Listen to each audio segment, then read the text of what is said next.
नमस्कार, आप देख रहे हैं बिहार उज्जवल न्यूज। मैं चेतन थिरानी। आइए देखते हैं आज की ताजा खबर। की लहर है भाई, जो ये दावे कर रहे हैं उनको एक बार के लिए मैं 2010 भी याद दिलाना चाहता हूँ। 2005 में एनडीए की सरकार बनने के बाद जिस तरीके से 2010 में भी इसी तरीके से वोटिंग हुई थी और हम लोगों की सीटों की संख्या बढ़ी थी, तो ऐसे में आज मैं ये मानता हूँ जिस तरीके से प्रोकम्बेंसी है, जिस तरीके से डबल इंजन की सरकार के ऊपर जनता का विश्वास बढ़ा है। पिछले एक साल से मेरे प्रधानमंत्री जी ने जो निरंतरता में बिहार आकर बिहार और बिहारियों के लिए योजनाओं को समर्पित करने का काम किया, इसने विश्वास बढ़ाया है हमारी डबल इंजन की सरकार के ऊपर। और मैं ये मानता हूँ कि ये जो मत प्रतिशत बढ़ा है ये उसी विश्वास की वजह से बढ़ा है। और बहरहाल अब ज़्यादा दिन बचे नहीं है, 14 तारीख को तो परिणाम आ ही जाएंगे। बट जो फीडबैक हम लोग के पास आ रहा है, जितने सर्वेस, जितने रुझान हम लोग के पास आए हैं, इस बात में हम लोग को कतई कोई संदेह नहीं है कि आउट ऑफ 121 सीट्स हम लोग 100 सीटें, 100 के आसपास की सीटें हम लोग बहुत आराम से जीत रहे हैं।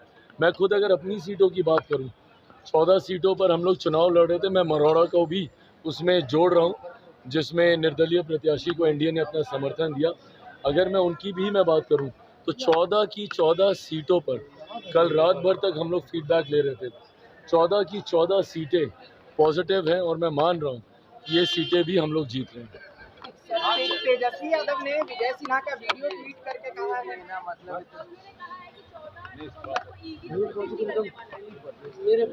ये सारी बातें कहने का मैं समझ सकता हूँ, चुनाव का समय है, उनको भी अपने कार्यकर्ताओं के मनोबल को बढ़ाए रखना है, इसीलिए वो ये सारी बातें कह रहे हैं। बट हर वो व्यक्ति जो बिहार की राजनीति को समझ रहा है और जो देख रहा है कि जिस तरीके से केंद्र सरकार हो, राज्य सरकार हो और पूरा एनडीए गठबंधन एकजुटता के साथ हम लोग चुनाव प्रचार में उतरे हुए हैं, इसमें कतई कोई संदेह नहीं है कि 14 नवंबर के बाद बिहार में हम लोगों की सरकार बनने जा रही है। और जिन लोगों को वापस से ईवीएम का जिन निकलते हुए समझ में आया, तो ये तो वही लोग हैं ना जो अभी तक ईवीएम को गाली दे रहे थे।